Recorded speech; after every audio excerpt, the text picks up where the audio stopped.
A single bullet shattered the morning stillness, ripping through metal and splintering glass, scattering peace like ashes on the wind. There's something cruel about how silence breaks not with warning, not gently, but suddenly and violently, thrusting ordinary people into extraordinary nightmares. It wasn't the kind of storm anyone saw coming. No darkening clouds or whispered warnings, just cold steel and colder hearts. A desperate journey had begun, forged by secrets hidden in shadows, and truths buried beneath snowdrifts stained red. They say some roads lead to salvation, others straight to hell. Today, those roads became one. Survival was no longer a question, it was a prayer whispered against the deafening roar of betrayal and bullets. Because in a world twisted by lies, the only thing more dangerous than the truth is someone willing to tell it. Frank Garrett had grown used to the quiet of Montana's backcountry, but tonight the wind seemed to carry a different, more urgent warning. At 65, he felt each gust rattle his bones with the reminder of all the years he'd spent trying to forget a past life he had once cherished. He stood on the porch of his simple wooden cabin, part workshop, part home, watching as the sky roiled with thick clouds. Snow began to drift across the gravel yard, dusting the rows of broken-down cars that awaited his practiced hands. Over the decades, he had pulled engines apart and pieced them back together, finding more comfort in crankshafts and the spark plugs than in the company of other humans.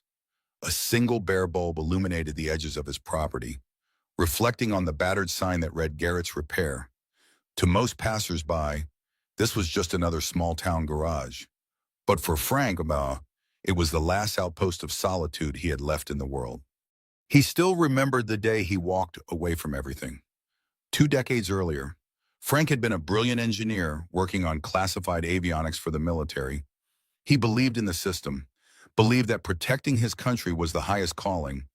But one catastrophic crash changed all that. 14 lives lost, and a scapegoat needed. When the higher-ups pinned the blame on him for a data misread he had explicitly warned them about, Frank realized the truth: loyalty went only one way in that world. He took the settlement, cut his losses, and left behind the labyrinth of bureaucrats and profit-driven contractors. Here, in the cold hush of Montana, he found a kind of peace. He spent his days rebuilding trucks, tractors, sometimes even ancient farm equipment the locals brought by.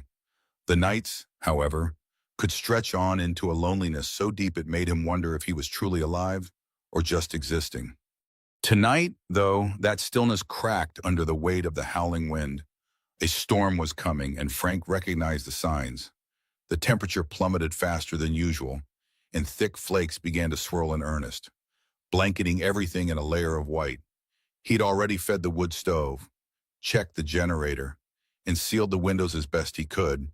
Normally, he'd settle in with a can of chili and a chipped mug of coffee, maybe thumb through an old mechanical manual or watch a war documentary until he fell asleep.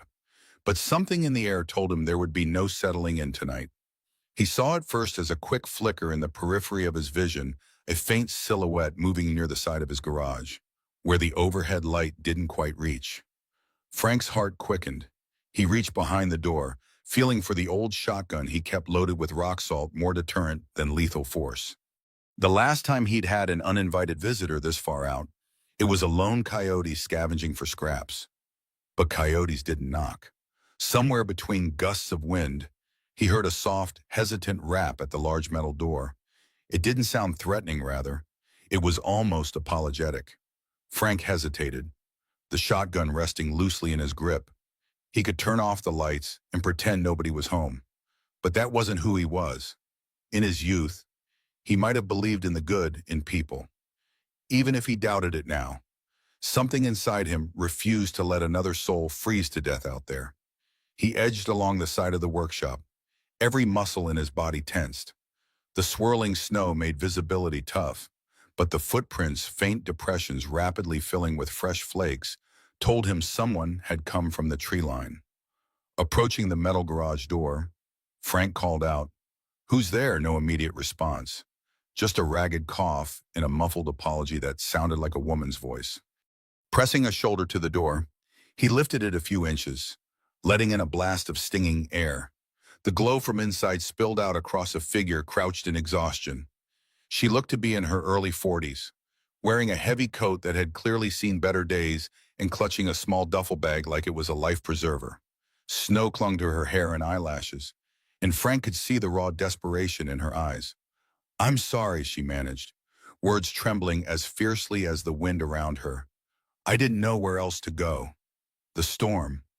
It's too much." Frank quickly scanned her face, noticing the lines of stress and fatigue. This woman, whoever she was, did not look like a local. He'd lived here long enough to recognize most folks in the region. Also, the coat she wore wasn't cheaply made. It had the look of someone who once had money or a professional life. That set off a small alarm bell in his mind. People who showed up unexpectedly in the dead of winter often carried complicated stories. Yet, as suspicious as he might be, Frank couldn't ignore the primal human instinct to help. He raised the door wider, gesturing her inside. "Come on before you freeze to death," he said more brusquely than he intended. She all but crawled in, letting out a breath of relief when the relative warmth of the workshop hit her. Frank closed the door behind them and switched on additional lights. His garage was a maze of half-disassembled engines, crates of tools, and old tarps. A single space heater sat in the corner, next to a battered recliner he used on nights he stayed up working. "You can sit there," he said, pointing the barrel of the shotgun away from her, but not entirely out of reach. "Don't try anything stupid." The woman raised her hands in a gesture of surrender. "I'm not here to cause trouble," she said quietly. "I just need shelter. My car got stuck a few miles back. Cell phone's dead." She dropped her bag to the floor, exhaling shakily as she collapsed into the chair. Up close, Frank noticed her cheeks were bright with windburn, and her fingers trembled as she reached out toward the space heater. Frank leaned the shotgun against a nearby workbench, crossing his arms over his chest. "Name's Frank Garrett," he offered, still keeping a cautious distance. "I don't usually do the whole bed and breakfast thing, but you look half frozen." She attempted a smile, her lips chapped and cracked. "I'm Sarah," she replied, voice raw. "Sarah McAllister. Thank you for letting me in." For a moment, Frank debated asking her a dozen questions: why she was out here, where she'd come from, and what her bag contained, but the shock in her eyes told him she needed a minute to recover. He handed her a thermos of lukewarm coffee he'd left by the welding table. An hour later, the wind had turned into a full-blown tempest, rattling the corrugated metal walls of the garage. Outside, snowdrifts piled higher against the structure with every passing minute. Frank had moved Sarah to a small corner he had cordoned off as a makeshift resting spot. He'd thrown down a cot, some old blankets, and placed the heater a bit closer. She looked marginally better, the color returning to her face as she sipped the last of the coffee. Despite the warmth, tension lingered in the air. Frank sensed she was holding something back, anxious glances at her duffel bag, the way she tensed whenever he walked too close. "Mind telling me what you were doing out there this late?" he finally asked, breaking the silence. He sat down on an old stool, resting his elbows on his knees, posture neither threatening nor fully relaxed. The place was bright enough now that he could make out the finer details. Sarah's coat had a logo stitched on the inside, some high-end brand he recognized from big city stores. Her boots were similarly expensive. She didn't match the profile of a typical hitchhiker or wanderer. Sarah inhaled sharply. "It's complicated," she began, eyes flicking to the duffel. "Let's just say I had to leave somewhere in a hurry. Didn't think the roads would get this bad so fast. I wasn't trying to trespass. Your light was on, and I thought maybe it was a house or a small inn." Frank frowned. "Montana storms don't play nice," he said simply. "If your car's stuck miles away, you were lucky to make it here alive." Leaning in, he added, "I'm not looking to pry into your business, but out here, folks tend to watch each other's backs, or watch them out the door if they bring trouble." She considered him for a moment, visibly weighing how much to reveal. "I'm not a criminal, if that's what you're asking," she said, and then, as if anticipating his next question, added, "But I am in trouble with some powerful people. I used to work for a big financial corporation, and I found out things I wasn't supposed to. I took evidence with me, and now they want it back." Frank tried not to let his reaction show, but his heart skipped a beat. He had seen enough underhanded dealings in his time, especially with corporate contractors. He simply nodded, letting her continue. Sarah tapped her duffel bag with the tip of her boot. "I can't tell you everything." But inside here she hesitated. Clearly torn is proof that Global Trust Inc. has been laundering money. Billions. Maybe. I was their lead cybersecurity officer until I confronted them. They locked me out, called me mentally unstable, and froze my assets. So I took what I could and ran. Frank let out a low whistle. "Sounds like you bit off a chunk of the hornet's nest," he muttered. "And you think they'll come all the way out here to find you?" Her eyes met his, unwavering. "I'm certain of it." A heavy silence settled between them. Frank rocked back on the stool. This was exactly the kind of mess he'd spent years avoiding. He couldn't deny a certain sympathy stirring inside him, but he'd also seen how ruthless corporations could be. "For tonight," he said at length, "you stay. Storm's too dangerous to send you off anyway. But tomorrow, we'll see." Morning arrived with the whine of wind still pressing against the walls.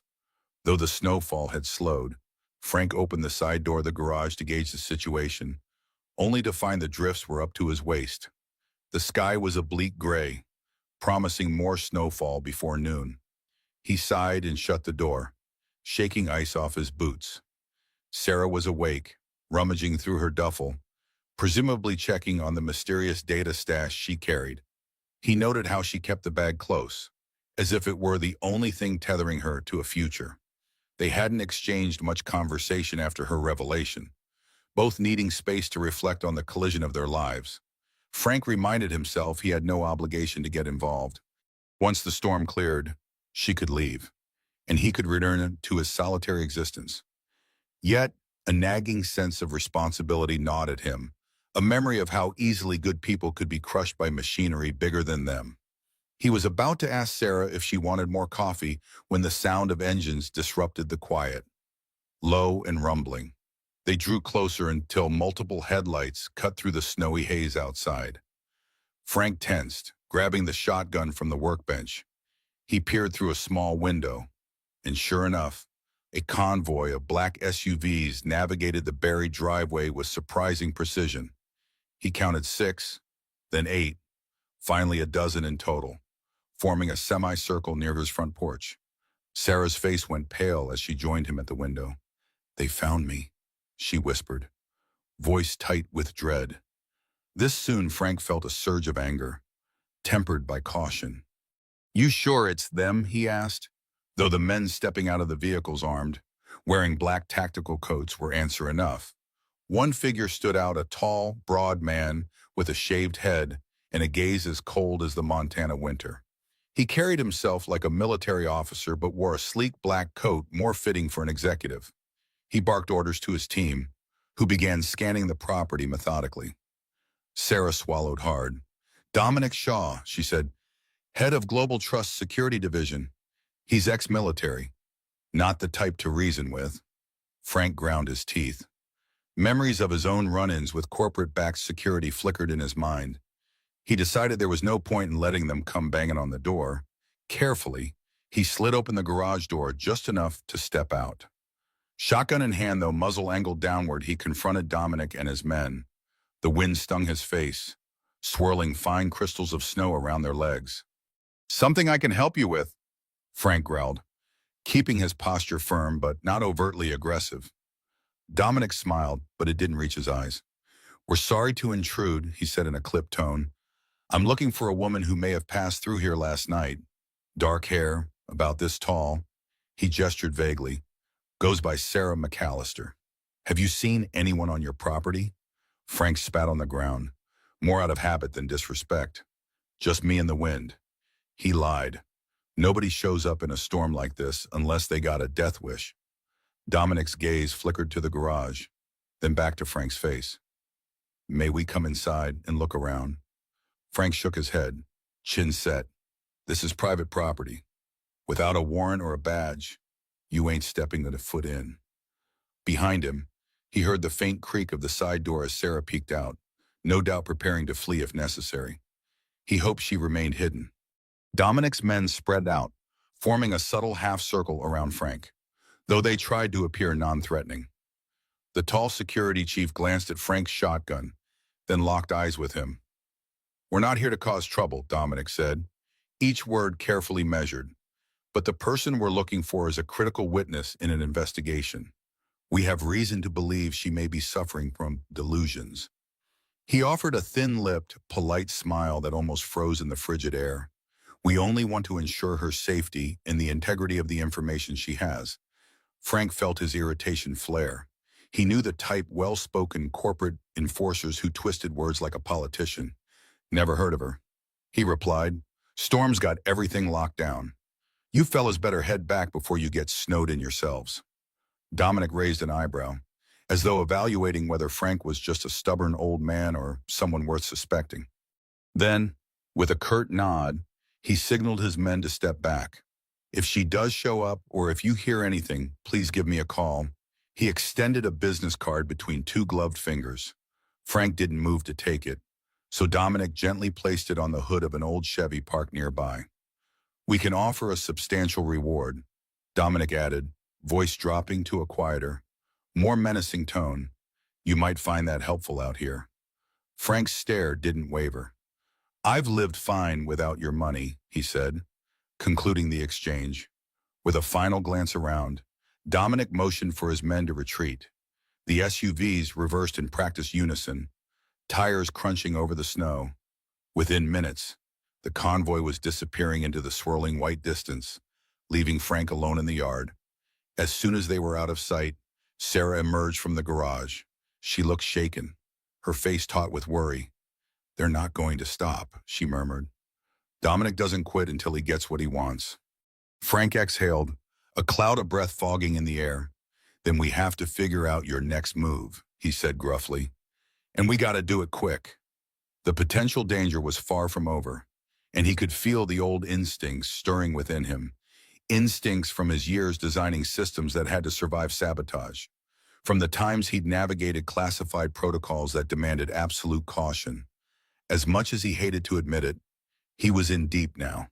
He brushed past Sarah, heading into the garage, pulling the door shut behind him. "You said you have evidence," he stated, more than asked. "Proof of major wrongdoing by Global Trust. That means you also have a target on your back. If they've tracked you here, they'll come again. Next time, I doubt they'll be as polite." Sarah nodded, eyes downcast. "I didn't plan on dragging anyone else into this. I just wanted to get to Colorado, where a friend can help me verify these files and make them unalterable proof." Didn't expect a storm like this or that Dominic would move so fast. Frank rubbed his temples. "We'll handle the storm. We'll handle them. But from now on, we move smart and we move careful." He wasn't sure why he said we, or when he decided to cast his lot with this stranger. Maybe he saw something of his younger self in her, someone who believed in doing the right thing, even when it was the hardest choice. Or maybe he was just tired of running from who he used to be. A day passed, and the storm showed no signs of relenting. Heavy snowdrifts barricaded Frank Garrett's property, effectively cutting them off from the main road.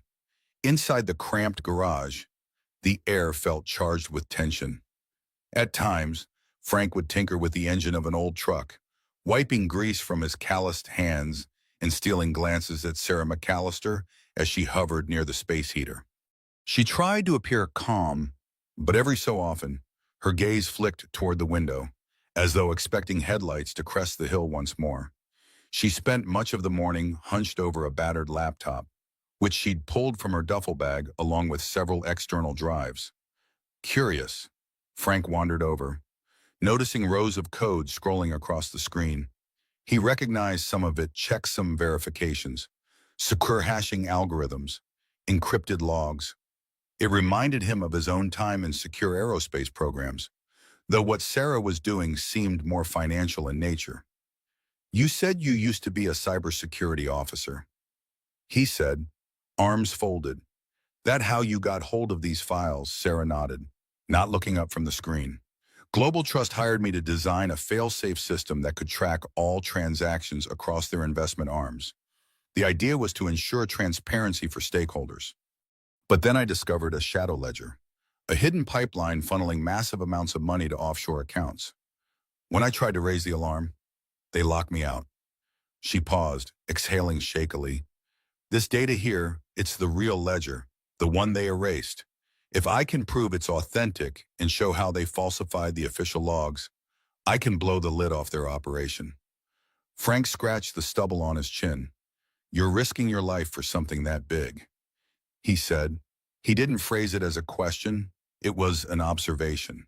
He could sense the underlying complexity. Corporations didn't take kindly to whistleblowers, especially those who threatened their bottom line. His own experiences with hush money settlements told him that Global Trust would spare no expense to silence her. It's not just about money, she replied softly. They're siphoning pension funds, public investments, even veterans' benefits. People are losing everything, and they don't even know it. I can't just walk away. A wave of respect, tinged with apprehension, swept through Frank.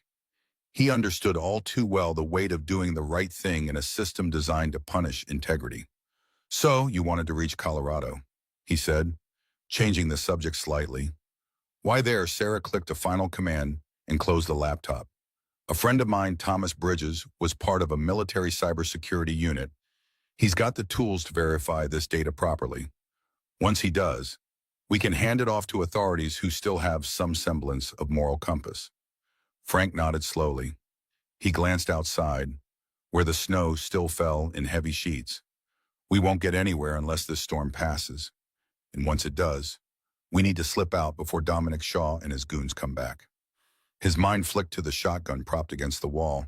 He wondered if it would be enough if another convoy arrived, this time with less polite intentions.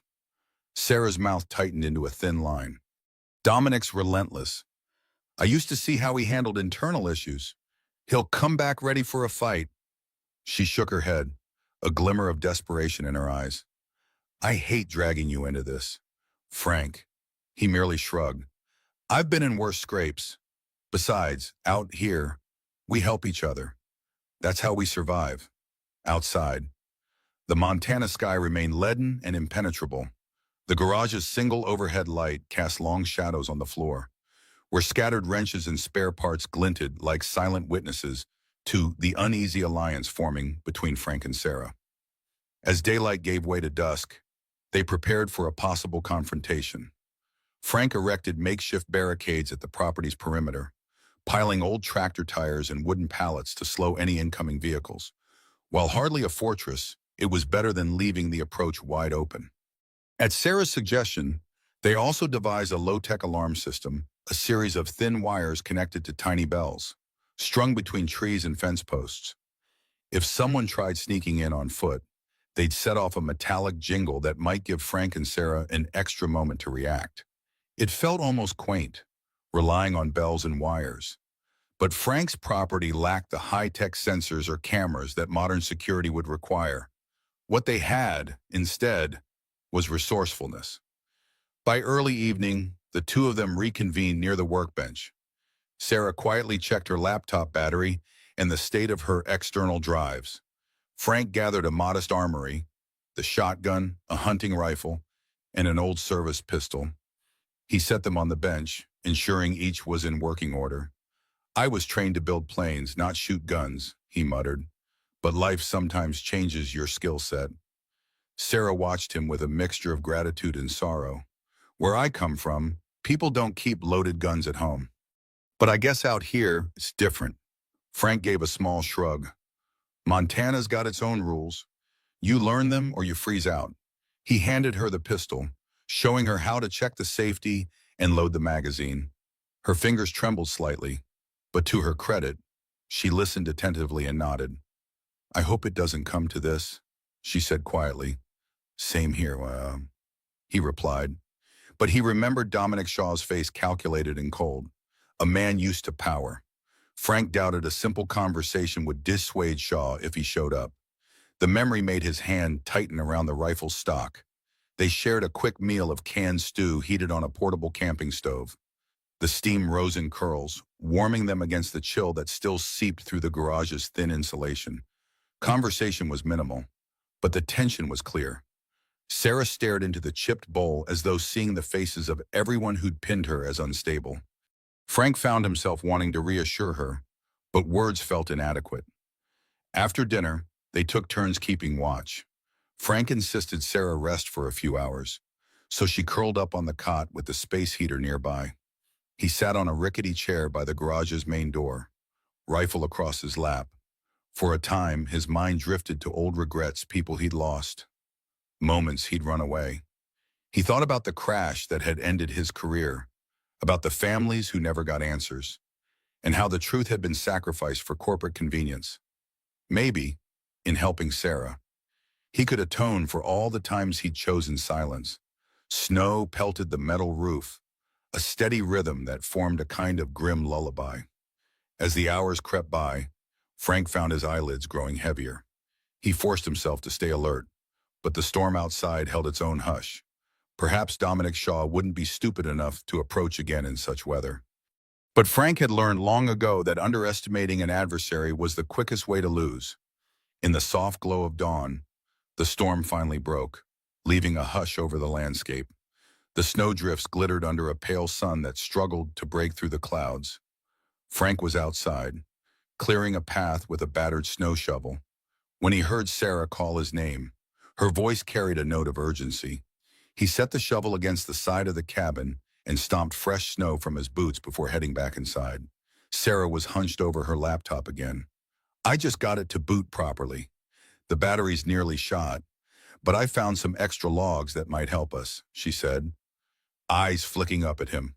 She tapped a few keys, bringing up lines of data that scrolled faster than Frank could read. "English, please," he joked, though his gaze was serious. "What's that telling us?" Sarah's jaw tightened. "It's a secondary ledger that cross-references the main transactions? Sort of a backup record.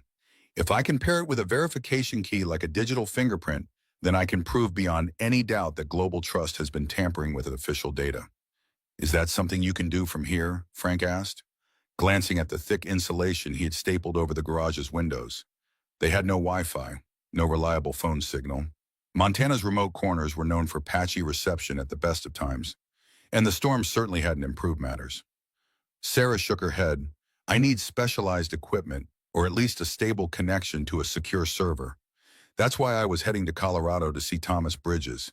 He has a private lab set up and owes me a favor." Frank leaned against the workbench, arms crossed. "We'd have to dig your car out first, if it's even salvageable, and we'll need to do it without drawing any attention. I'm guessing Dominic Shaw isn't the type to give up after one visit." Sarah pursed her lips. "No, he isn't. But maybe the break in the weather will give us a window to slip away quietly." Before Frank could respond, a faint jangling noise cut through the silence, one of their makeshift bell alarms.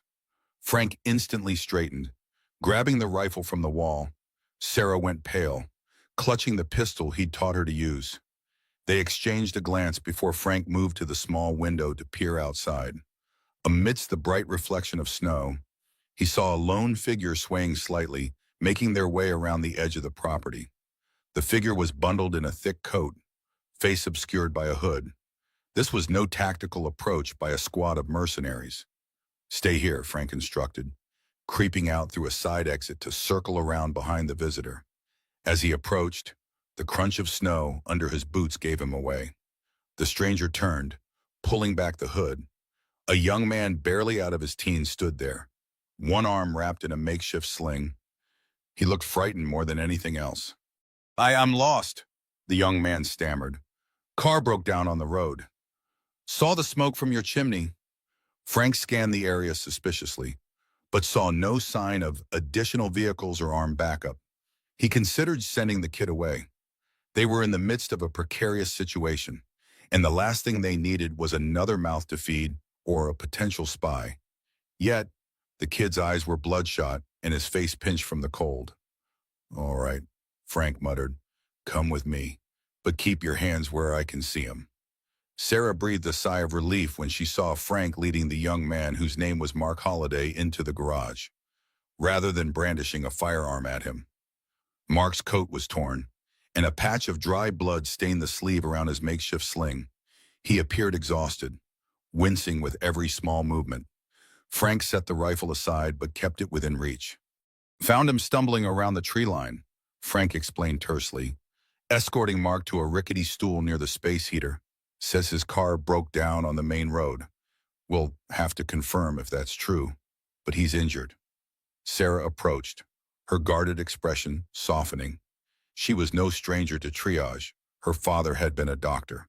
She carefully helped Mark remove the coat and used a pair of scissors to expose his wounded arm. An ugly gash stretched across the bicep, likely from shattered glass or twisted metal. The makeshift bandage was soaked through with half-frozen blood. "What happened?" she asked, doing her best to keep her voice calm. Mark winced, skidded on black ice, hit a tree, managed to crawl out the passenger side.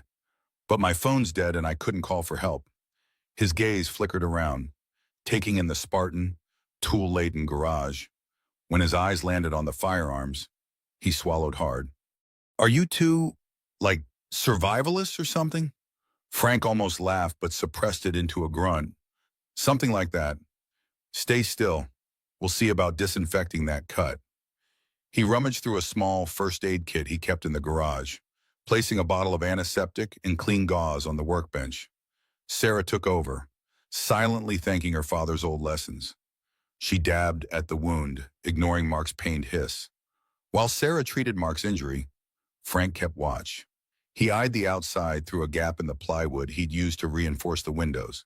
So far, nothing unusual, just acres of white, blanketed farmland and distant pines. Yet he couldn't shake the feeling they were on borrowed time. The storm's pause meant Dominic Shaw could try another approach. Once Sarah finished wrapping Mark's arm, she stepped back. "We've got some canned food," she said. "You should eat. Warm up. Then maybe Frank can go check on your car." Mark nodded gratefully. "Thank you. Really.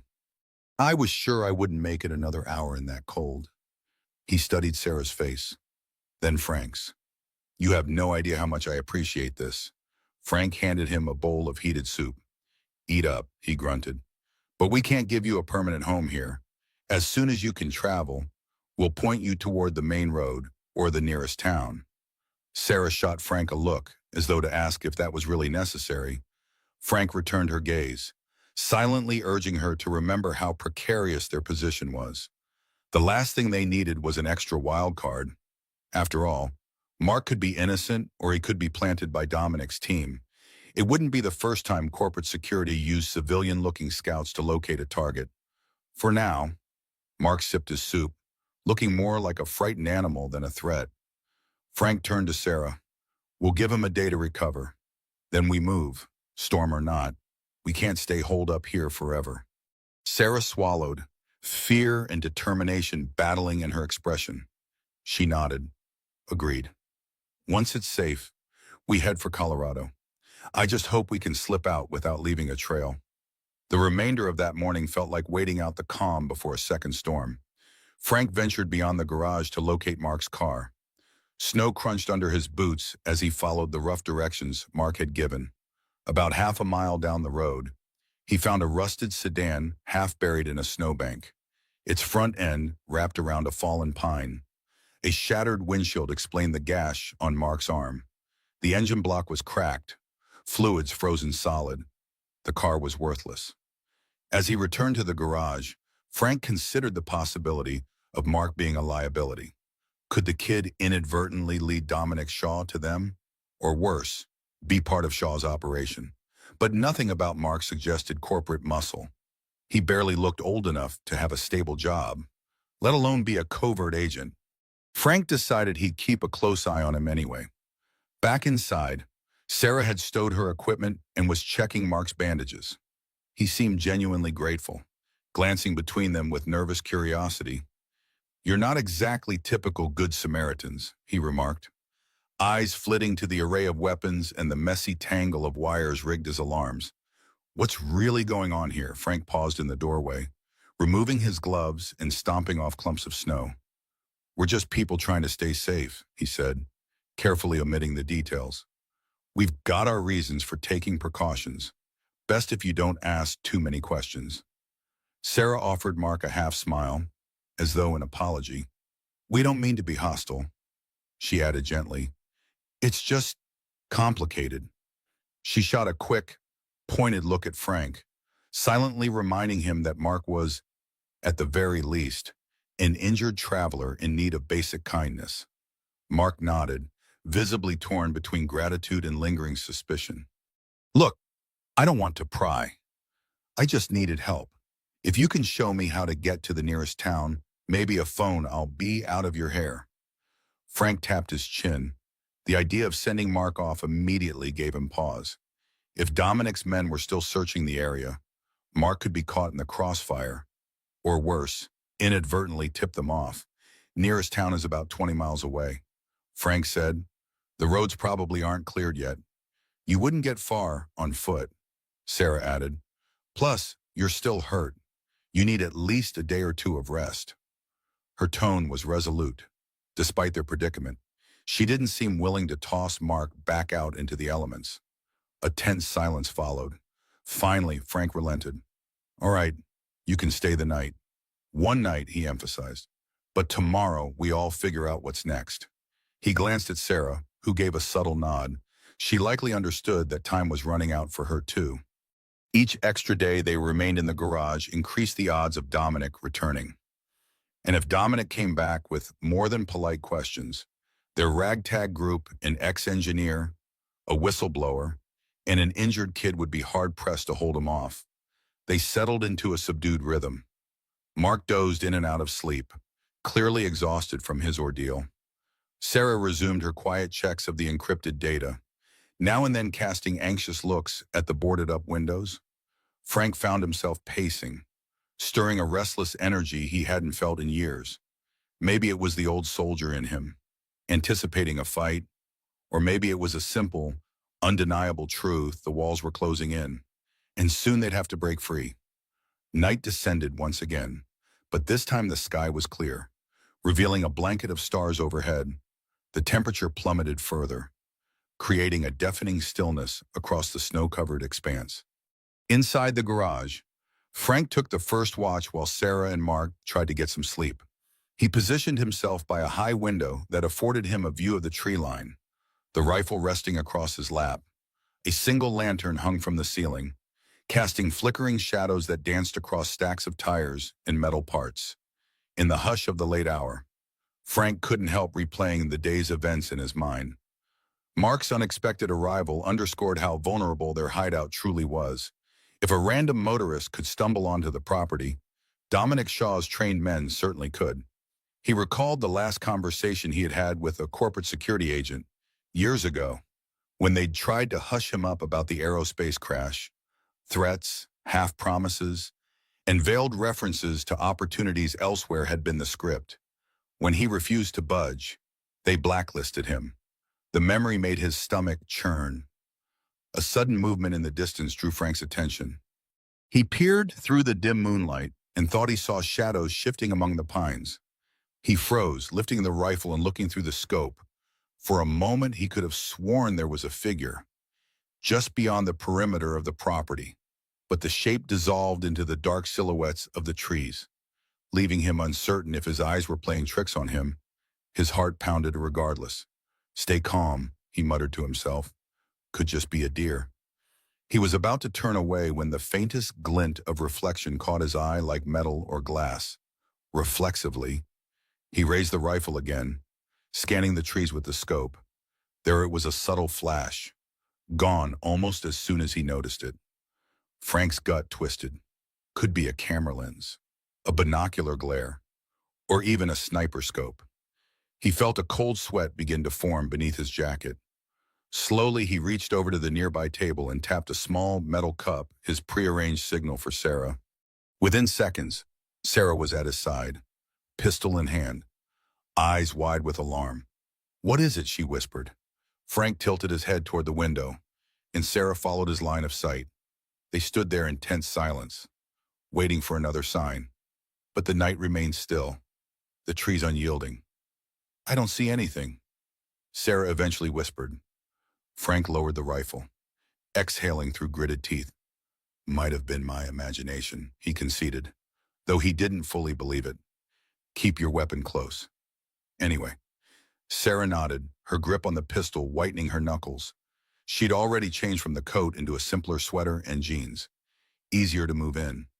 "You think Dominic's men are out there?" she asked. "I'd be surprised if they weren't," Frank replied grimly.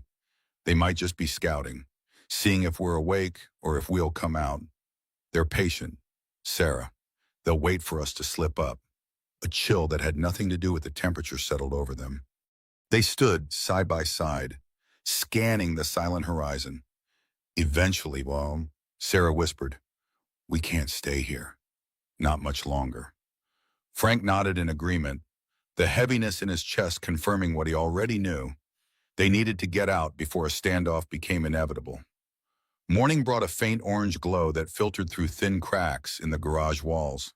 Frank took the opportunity to walk the perimeter again, looking for footprints or signs of tampering. His breath plumed in the cold air as he trudged through snowdrifts. The makeshift wire and bell alarms remained intact, but that did little to ease his mind. If Dominic's men were truly adept, they could slip around those without disturbing anything. Returning inside, he found Sarah and Mark deep in conversation. Mark, sitting cross-legged on the floor, seemed anxious. "I really appreciate what you've done," he was saying, cradling his sling-bound arm. "But I don't want to be the reason you guys get hurt. If there's danger coming, maybe I should head out on my own." Sarah shook her head, empathy evident in her gaze. "If you walk out unprepared, you'll freeze or starve before you get half a mile, or run into people you can't handle." Frank cleared his throat, announcing his presence. "She's right," he said curtly. "Look, kid, we're not exactly on vacation here, but we can't just dump you on the roadside." He glanced at Sarah. "How's your data ready to move?" Sarah inhaled, closing her eyes for a moment. "I've done all I can here. Without a stable connection or Thomas's equipment, I can't finalize the proof. We have to reach Colorado." Frank rubbed the back of his neck, eyeing the overhead rafters as though the solution might be written there. "We'll need to find a functioning vehicle first. My truck is old but might handle the snow. Trouble is, it's not exactly inconspicuous." Mark perked up at that. "You guys need a discreet way out?" he asked. His expression turned thoughtful. "Before I ended up here, I noticed an old barn about a mile or so south. Looked like it might have some farm vehicles, maybe something you could use. My grandpa used to say that farm trucks are the best in the snow." Frank raised an eyebrow. The idea of checking another property wasn't ideal, but it could be a chance to grab a more rugged ride, or at least a second vehicle to split their group if needed. "Could be worth looking into," he said, rubbing his chin. "If it's abandoned, we might find something workable. If it's occupied, though, we'll have to tread carefully." Sarah stood, zipping up her coat. "Let's do it quickly. Then, the longer we stay, the higher the risk." Frank didn't argue. He signaled for Sarah to grab whatever gear she needed. Mark wanted to tag along, but Frank insisted he stay put, resting his injured arm. If Dominic's men showed up, Mark could hide or play innocent. The fewer of them out in the open, the better. 15 minutes later, Frank and Sarah were trudging through the snow, armed and alert. The sun was brighter now, turning the landscape into a blinding white vista. Their breath crystallized in the air as they moved in single file, scanning for movement at the tree line. Frank couldn't shake the tension in his shoulders. Something about the previous night's potential sighting nagged at him, a sense that they were being watched, followed. They pressed on, each step a reminder that time was running short and each moment of relative calm could be the last. They trekked south for almost half an hour, the cold air burning their lungs. Snow crunched underfoot with a rhythmic crunch that Sarah found oddly hypnotic. She kept one hand near the pistol holstered at her hip, Frank's old sidearm, while her other hand clutched the duffel strap slung over her shoulder. The duffel still contained the precious external drives, sealed in protective cases. She wouldn't let them out of her sight. Eventually, by June, the terrain dipped and rose, revealing a small valley where a dilapidated barn stood. Its roof sagged under the weight of accumulated snow, and the paint had long since peeled away, exposing weather-beaten boards. Nearby, a partially collapsed fence encircled what might have once been a pasture. The wind rustled through the skeletal remains of corn stalks. Frank signaled for Sarah to halt and crouch. From their vantage point, they could see a battered pickup truck parked near the barn. Its rear tires were half buried in snow, and the passenger door hung slightly ajar. No visible signs of recent activity, but they couldn't be sure. "Stay low," Frank whispered. They approached the barn from the north side, using a row of scraggly bushes for cover. A swirl of wind kicked up loose powder, momentarily obscuring their view. Then, as the air cleared, they heard something, a metallic clang from inside the barn. Sarah's heart thumped. She raised her pistol, exchanging a tense glance with Frank. Whoever was inside was either working on something or rummaging around. Frank pressed a finger to his lips, motioning for her to circle around to the barn's rear while he approached from the front. Sarah swallowed her nerves and obeyed, stepping carefully to avoid crunching any particularly loud patches of ice. Inside, muffled curses reached Sarah's ears as she slipped through a gap in the barn's back wall. She found herself in a dark corridor of sorts, an aisle once used for feeding livestock. Broken barrels, old tools, and heaps of rotting hay cluttered the space. She moved slowly, breathing shallowly to keep quiet. As she neared the central area, the barn opened up. Shafts of light poured through missing planks in the roof, illuminating dust motes in the air. The battered pickup sat with its hood propped open. A man wearing a heavy jacket stood bent over the engine, cursing at a rusty wrench. He was alone. Sarah trained her pistol on him, uncertain whether this was a threat or just another random traveler. She was about to speak when she heard a rustling from the opposite side. Frank emerged, shotgun at the ready. The man jumped, dropping the wrench with a clang. He whirled around, hands in the air, face twisted in shock. "Whoa! Whoa, don't shoot," he shouted, voice echoing in the cavernous barn. Frank's eyes narrowed. "Who are you and what are you doing here?" The man visibly gulped. "Name's Dale Ramsey. My property's about 2 miles east, but my tractor's kaput. Came here hoping to salvage this old truck. Maybe get it running. I'm not looking for trouble." His voice trembled, and sweat glistened on his forehead. Despite the frigid air, Sarah glanced at Frank. The story sounded plausible. "We're not thieves either," she said softly, lowering her gun just a fraction. "We need a working vehicle ourselves. Our situation's urgent." Dale looked between them, eyes brimming with fear and confusion. "Look, I just want to get home. My family's freezing. Power lines are down. If I can get this heap started, maybe I can tow some supplies." "You two some kind of fugitives or what?" Frank hesitated. He'd rarely had to lie to a fellow Montanan. "We've got folks counting on us too," he said. "We all need something from this truck." Awkward silence filled the barn's dusty air. The three of them stood in a loose triangle, Frank with the shotgun, Sarah with her pistol, and Dale unarmed except for a wrench on the ground. Snow drifted in through cracks in the barn wall, adding a faint rustling backdrop. Finally, Sarah broke the tension by holstering her weapon. "Dale, we're not looking to hurt anyone," she said, keeping her tone calm but firm. "We just need to get out of this area fast. We've got people after us." Dale slowly lowered his raised hands, relief flooding his features. "Well, you picked a hell of a time. This storm's messed everything up. I've been trying to fix this truck since yesterday morning." He nudged the engine with his toe, eyes flicking over the old spark plugs, the corroded battery cables. "It's not in great shape, but maybe with the right know-how, it'll run." Frank shifted his shotgun to his other hand, glancing at the engine. "I'm a mechanic. Let me take a look." He motioned Dale aside, who happily yielded. Leaning in, Frank fiddled with the distributor cap, then tapped the carburetor. Rust and grime coated nearly every component. He looked at Sarah, Could be salvageable, but it'll take some work. She nodded, eyes reflecting a glimmer of hope. Dale grabbed a rag from the floor and rubbed his hands clean. If you can get it running, maybe we can strike a deal. You let me borrow it after you're done, or you give me something for my trouble. Sarah inwardly cringed at the idea of bartering under the circumstances, but she supposed it was only fair.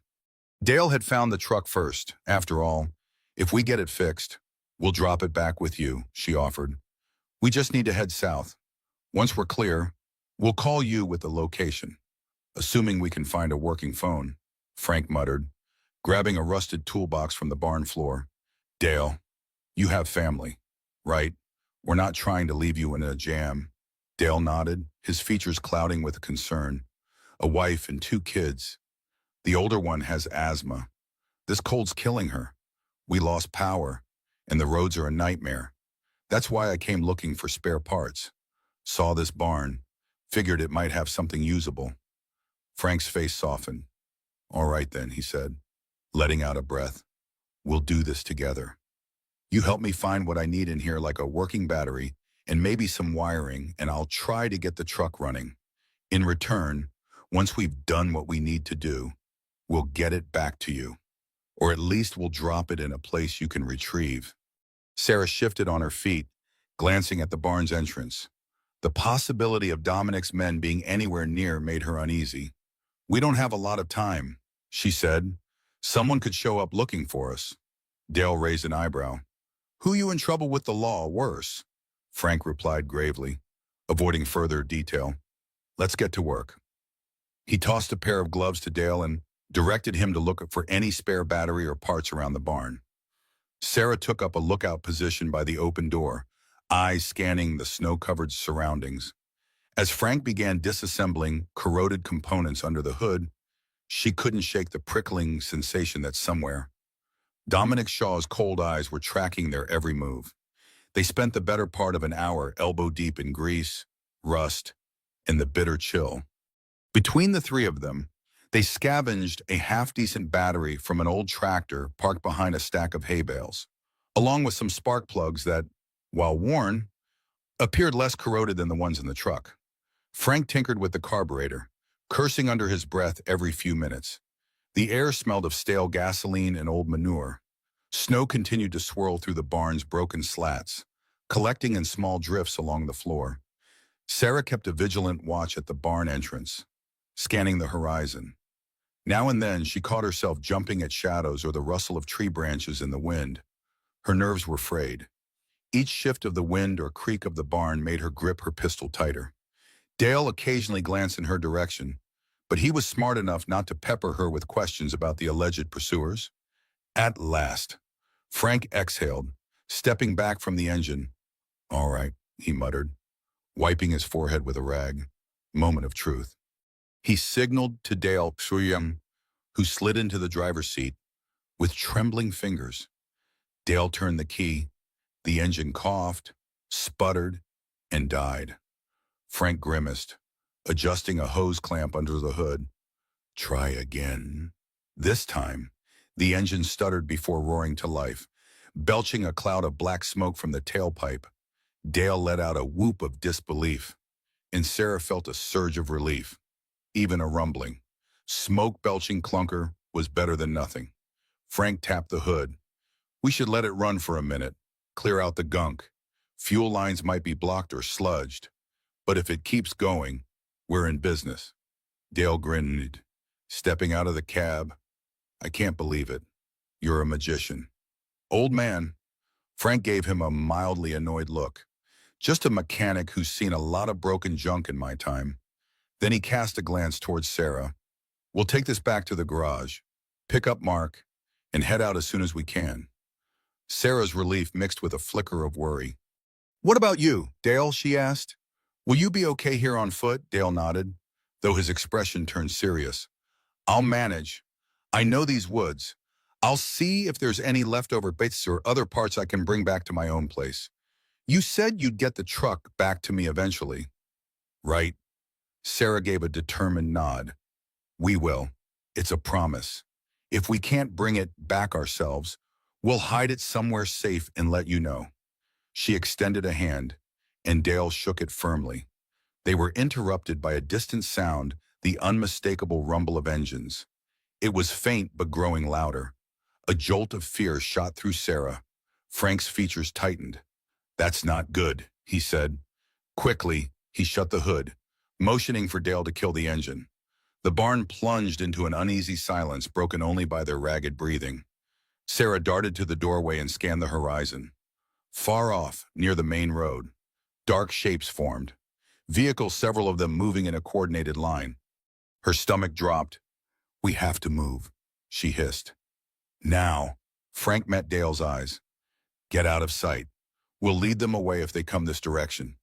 Dale looked torn, but nodded. Go, he urged. Frank and Sarah slid into the pickup, hearts pounding, and fired up the engine again. The ancient vehicle roared, wheels spinning in the snow before gaining traction. As they sped out of the barn, Sarah caught a final glimpse of Dale crouched behind a stack of lumber, eyes wide. Outside, the wind whipped snow into blinding sheets, but she could just make out the silhouettes of SUVs approaching in the distance. The chase was on again. Sarah gripped the dashboard as the battered farm truck thundered across the snowy field, its tires churning up icy ruts. The engine groaned in protest, but Frank refused to slow down. With each jolt, the ancient pickup seemed ready to disintegrate under the strain. Yet, adrenaline propelled them forward. Behind them, the swirling white haze made it difficult to pinpoint their pursuer's location, but the roars of multiple engines remained audible, growing louder with every passing second. They burst through a rotten fence line with a splintering crunch, careening onto a narrow path that snaked back toward Frank's garage. "Keep your eyes peeled," Frank barked, knuckles white as he gripped the steering wheel. "They could flank us at any moment." Sarah nodded, swallowing the lump in her throat. She twisted around, trying to see through the cracked rear window. The horizon was a blur of shifting snowdrifts. Then, for an instant, she glimpsed a dark SUV cresting a small ridge about 200 yards behind them. "They're here," she shouted, heart thundering. Frank pressed the gas pedal down harder, the truck jerking violently as it pitched over uneven ground. The battered suspension squealed in protest. Their best hope, Sarah realized, was to lead Dominic Shaw's men away from the barn and from Dale. The memory of Dale crouched behind the lumber stack flashed through her mind. She hoped he'd find a way to hide until the danger passed. A pair of SUVs emerged from the swirling snow, headlights glaring like predatory eyes. The vehicles advanced in formation, clearly well coordinated. They were closing the distance fast. Sarah could see the glint of tinted windows. And behind them, the silhouettes of men likely armed to the teeth. The pickup simply wasn't built for outrunning state-of-the-art sport utility vehicles. "This thing isn't exactly winning a race," Sarah muttered, breath quickening. Frank's jaw clenched. "Not trying to outrun them," he said. "Just need to hold them off until we reach the tree line near the cabin. More cover there." He yanked the steering wheel, sending the truck into a sideways skid around a drift. For a harrowing moment, and the vehicle teetered as if ready to flip, but Frank expertly corrected at the last second, the truck slamming back onto all four wheels. Snow sprayed like a tidal wave behind them, momentarily obscuring the SUV's view. Sarah fumbled with the pistol in her lap. "If they catch up, we might have to fight," she warned. The idea of another firefight made her stomach twist in knots, but the memory of Dominic Shaw's hollow stare fueled her resolve. She refused to let him drag her back or destroy the evidence she carried. Behind them, one SUV burst through the powder, headlights flickering as it bounced over rough terrain. Sarah's pulse hammered. She thought she could make out the shape of someone leaning from the passenger window, possibly aiming a rifle or camera. "We've got company," she shouted, bracing herself. Almost on cue, a deafening crack split the air. A bullet pinged off the truck's tailgate, sending shards of metal scattering.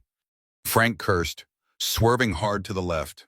They sped toward a thicket of pines, the branches stark and skeletal against the winter sky. The truck rocked as it trampled small saplings, pine needles clawing at the windows. Another shot rang out, punching through the tailgate again, this time lodging in the rear panel. Sarah ducked, heart racing, and returned fire through the back window. Her first shot went wide, but it forced the SUV to veer slightly, buying them precious seconds. Frank gritted his teeth, scanning for an opening. Ahead, the tree line deepened, offering a chance to lose their pursuers if they could navigate the maze of trunks without crashing. They barreled into the forest, the truck's engine shrieking at the sudden change in terrain. Snow-laden branches slapped against the windshield, each impact jarring Sarah's nerves. The roar of the SUVs faded momentarily, muffled by the dense pines. Frank slowed the truck just enough to avoid smashing headlong into a tree. He breathed heavily, sweat beading on his brow despite the freezing air. "It's too thick in here for them to maintain speed," he muttered, half to Sarah and half to himself. "But we're not exactly safe. They'll try to box us in." Sarah craned her neck to look through the back window. She saw fleeting glimpses of headlights dancing among the trees, weaving in and out as Dominic's men searched for a path. She thanked whatever stroke of luck had given them a slight lead. "We need to get to your place," she said urgently. "Mark's still there, and we have to load your truck with supplies if we're heading for Colorado." Frank nodded, scanning the darkness ahead. "We'll cut around the ridge. If we're lucky, we can circle back to the main road near the cabin. The old truck can't handle these woods for long."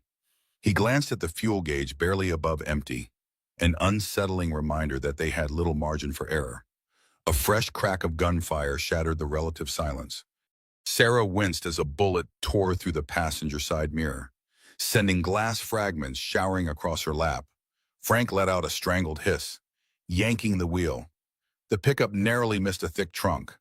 He twisted around, spotting an SUV that had managed to follow their path, bouncing over logs and shallow ditches.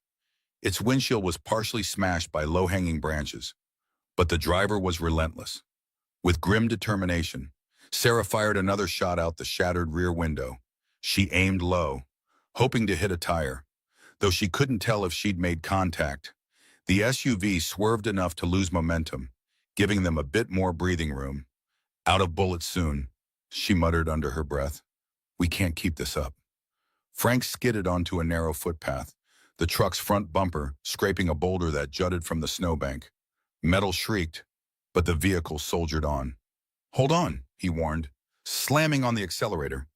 They lurched forward, the tires spinning for a harrowing second before catching traction.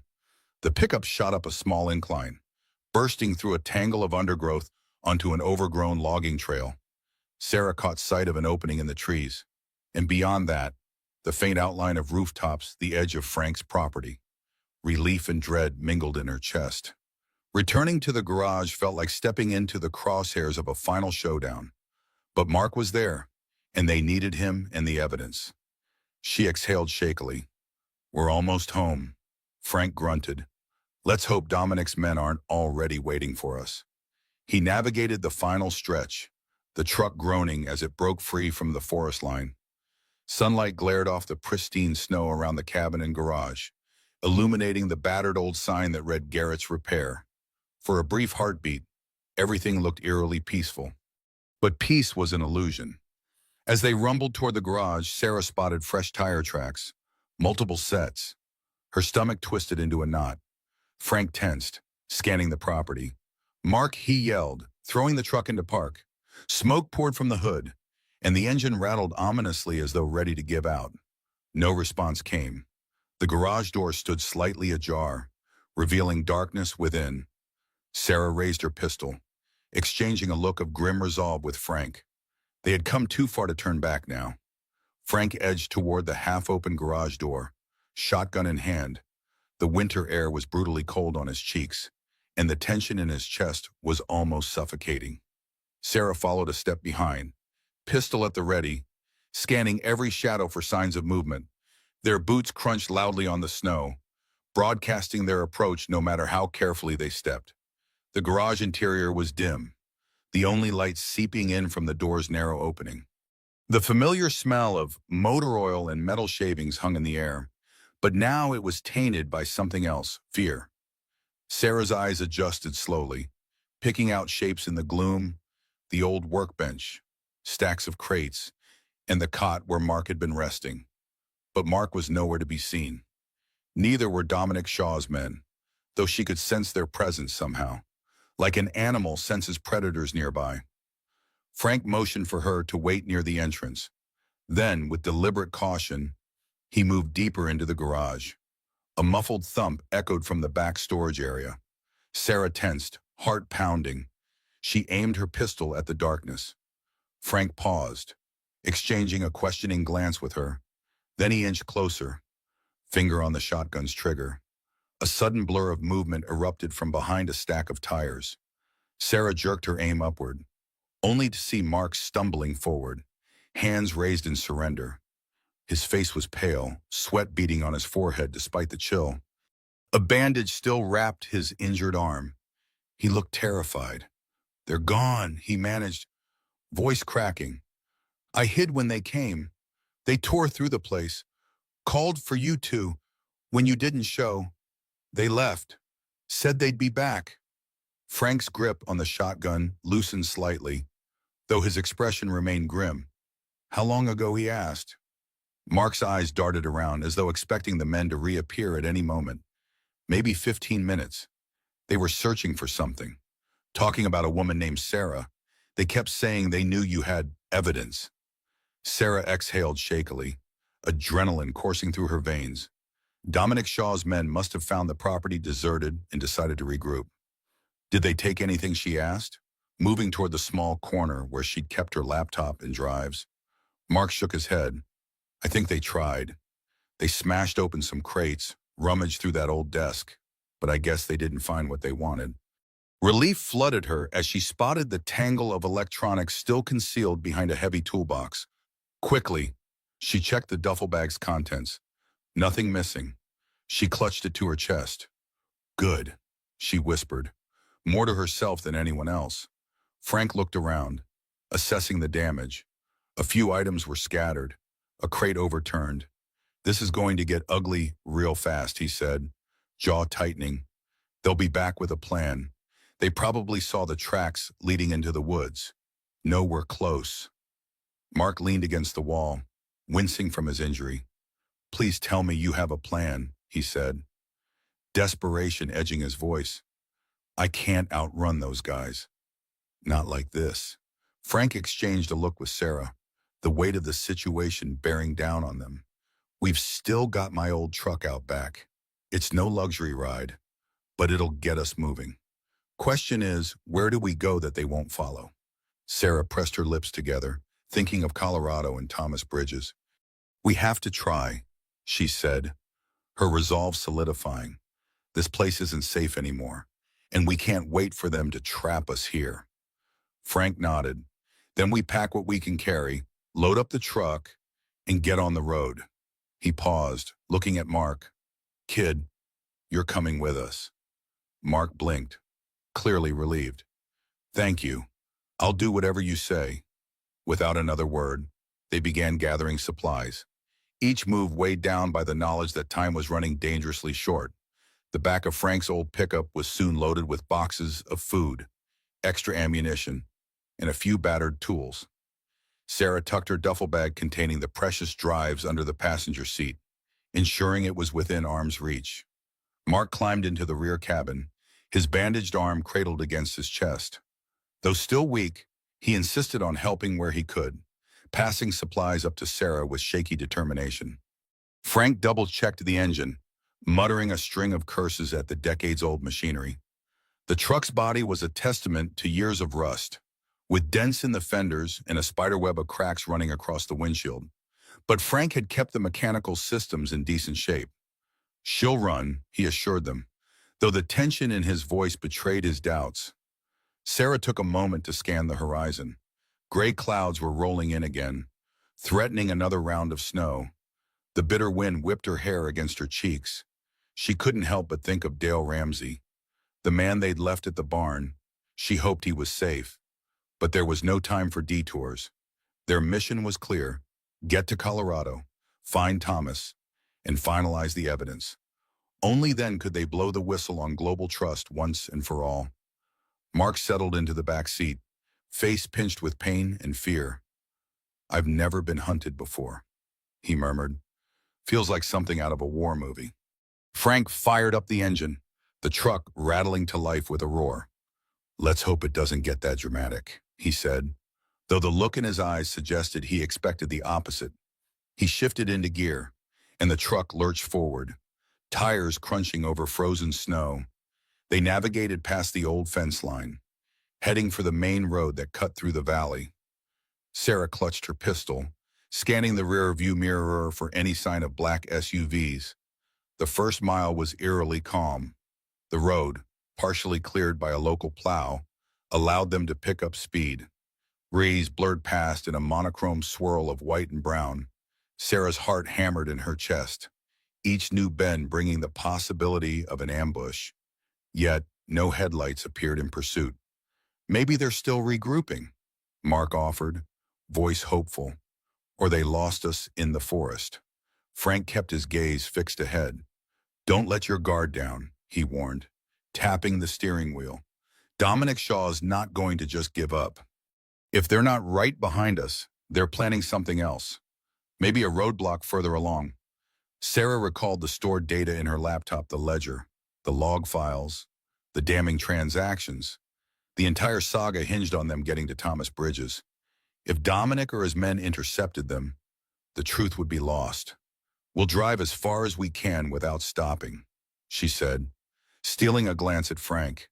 "Your truck can handle the distance." "Right," he sighed. "It'll handle it better than that old barn truck. But we're not exactly riding in a bulletproof Humvee." An edge of worry crept into his voice. "Still, it's our only shot."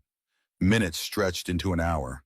The narrow two-lane road merged into a wider highway, fringed by pines weighed down with fresh snow. The wind had picked up, howling across open stretches. Mark dozed off intermittently in the back seat, exhaustion overcoming his nerves. Sarah fought the urge to close her eyes as well, reminding herself that vigilance was their lifeline. Just as they rounded a gentle bend, the radio, barely functional, crackled with static. Frank tapped the old dial, and for an instant, a voice flickered through advisory remains. In effect, the signal vanished, replaced by white noise. Sarah frowned, a chill running down her spine. She had the unsettling sense that something else lay ahead. Beyond the curve of the highway, something far worse than a snowstorm. They encountered the first sign of trouble a few miles later, a pair of abandoned vehicles blocking both lanes of the highway, noses almost touching in a makeshift barricade. One was a pickup with its hood open, steam arising from within. The other, a station wagon, had its trunk left ajar, groceries spilled on the pavement. No movement, no people in sight. The scene felt too neatly arranged, like a stage set waiting for its actors. Frank slowed the truck, cursing under his breath.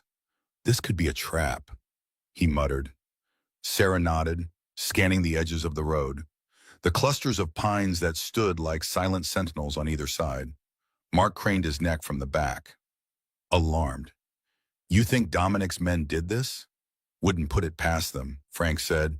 He let the truck idle about 50 yards from the blockade. The engine chugged, a thin plume of exhaust drifting into the frigid air. "But we can't just sit here. We need to clear a path or find another route." Sarah squinted, trying to see if there was a possible detour. The roadside was thick with drifts, and beyond that, the forest was too dense to navigate without risking a crash. "We might move to one of those cars if the keys are inside," she suggested. "Or push it aside with the truck, but that'll make a racket." They weighed their options in a tense silence. Then Mark let out a gasp. "I see someone," he pointed to the station wagon. Sure enough, a figure was hunched near the open trunk, half hidden by the side panel. Frank's grip on the steering wheel tightened. "Stay low," he instructed. Sarah slid her hand to the door handle, pistol ready. Slowly, Frank inched the truck forward until they were close enough to call out. "Hey," he shouted, "you need help."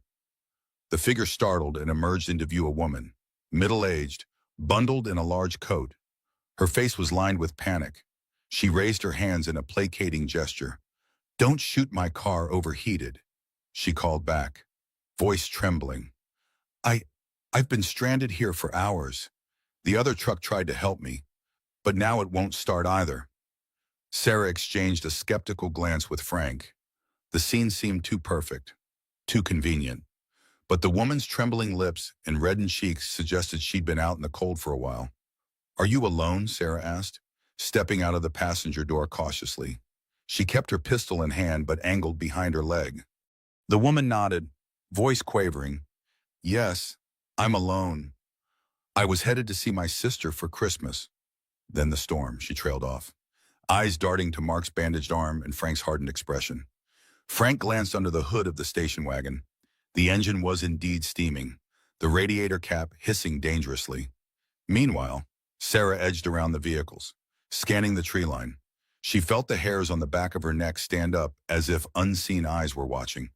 She couldn't rule out the possibility that Dominic's men had staged this entire scenario to lure them into stopping. Mark, still inside the truck, rolled down the window. "What if we try jumping the pickup?" he suggested, pointing to Frank's battered vehicle. "Might get it out of the way." Frank considered it, shooting Sarah a questioning look. Time was slipping away, and the longer they lingered, the greater the chance of an ambush. But leaving a stranded woman behind, if she was truly in trouble, went against his instincts. After a moment of heavy deliberation, he nodded. "All right, we'll give it one shot. If it doesn't start, we're pushing these cars aside and moving on. We can't afford to stay longer than that." Sarah exhaled, nerves thrumming. She motioned for the woman to stand back, and Frank maneuvered their truck closer, readying the jumper cables. The sense of impending danger pressed around them like the cold air, unseen but omnipresent. Frank hooked up the jumper cables, muttering instructions under his breath. The stranded woman, who introduced herself as Nancy Harper, stayed a respectful distance away, arms wrapped tightly around herself. Sarah tried to read the woman's eyes for any telltale signs of deception, but all she saw was a haggard face etched with worry. Maybe Nancy was just another unfortunate soul caught in the storm. Still, Sarah kept her pistol at the ready, out of Nancy's direct view. Mark gingerly climbed out of the truck to hold a flashlight. Though the daylight was sufficient, he grimaced each time he moved his injured arm, but he insisted on being useful. Snow crunched underfoot, and as Frank gave the signal to start the engine in Nancy's pickup, it rumbled, coughed, then died. A second attempt yielded the same result.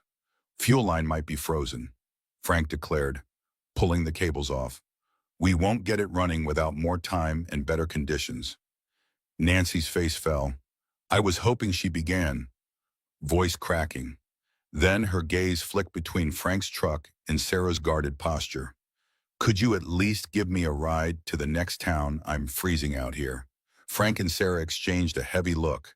Their truck was already loaded down, and every seat accounted for. Still, turning Nancy away felt cruel. Mark gave a weak shrug. "We can make room in the back, I guess, or she could ride up front with Sarah." Nancy's eyes glimmered with gratitude, tears threatening to spill. "Thank you," she whispered. "I thought I was going to die out here." Before they could respond, a chorus of engines echoed in the distance. Sarah's heart lurched. She whirled around, scanning the highway behind them. Through the swirling snow, a convoy of black SUVs came into view, 3, maybe 4 vehicles, traveling in tight formation. There was no question in Sarah's mind Dominic Shaw's men had found them. Frank tore the jumper cables from the pickup, casting them aside. "We're out of time," he barked, sprinting back to his truck. Sarah grabbed Nancy by the elbow, pulling her along. "Get in." "Now," she shouted. Mark had already scrambled into the back seat, wincing with every motion. Nancy hesitated only a second before practically diving into the passenger side beside Sarah.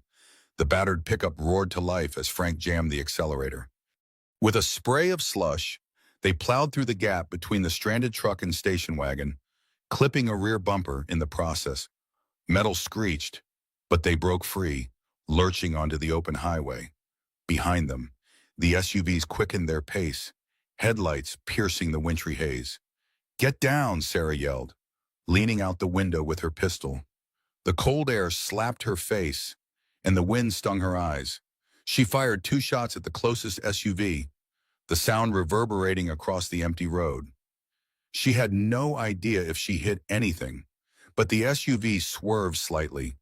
Its companions, however, maneuvered around it, continuing the pursuit. Nancy let out a cry of terror, clutching the dashboard. "Who are they?" she screamed, voice breaking. Frank's jaw was set like iron. "Long story," he growled, wrenching the steering wheel to avoid a spin on the icy asphalt. The truck fishtailed, and for a split second, Sarah thought they might skid into a ditch. Frank wrestled the vehicle back on course, tires squealing. The SUVs closed in. Now only a dozen yards behind them, a muzzle flash lit the interior of the leading SUV. Bullets ricocheted off the truck's rear fender, one punching through the tailgate and embedding itself in the floor. Nancy shrieked, curling into a protective ball. Mark grit his teeth, hooking an arm around the seat to brace himself. Sarah steadied her pistol, returning fire. The thunderous exchange of gunshots shattered the air, flinging shards of metal and glass across the frozen highway. Tires squealed against the slick road, the battered pickup swerving wildly as Frank tried to evade the gunfire. Adrenaline surged through Sarah's veins, every muscle screaming with tension. In the passenger seat, Nancy cowered low, her breath coming in panicked gasps. Behind them, Mark pressed himself against the back seat, trying to keep his bandaged arms safe from further harm. Sarah's bullets forced the nearest SUV to back off momentarily, but two more flanked it, maintaining relentless pursuit. The echo of gunfire reverberated off the trees lining the highway, each muzzle flash illuminating the swirling snow. Frank spotted a narrow side road up ahead and jerked the wheel to the right, hoping to throw off their pursuers. The truck careened onto the smaller route, almost tipping as it skidded over a patch of ice. One SUV attempted the same maneuver but lost traction, plowing into a snowbank with a muffled crash.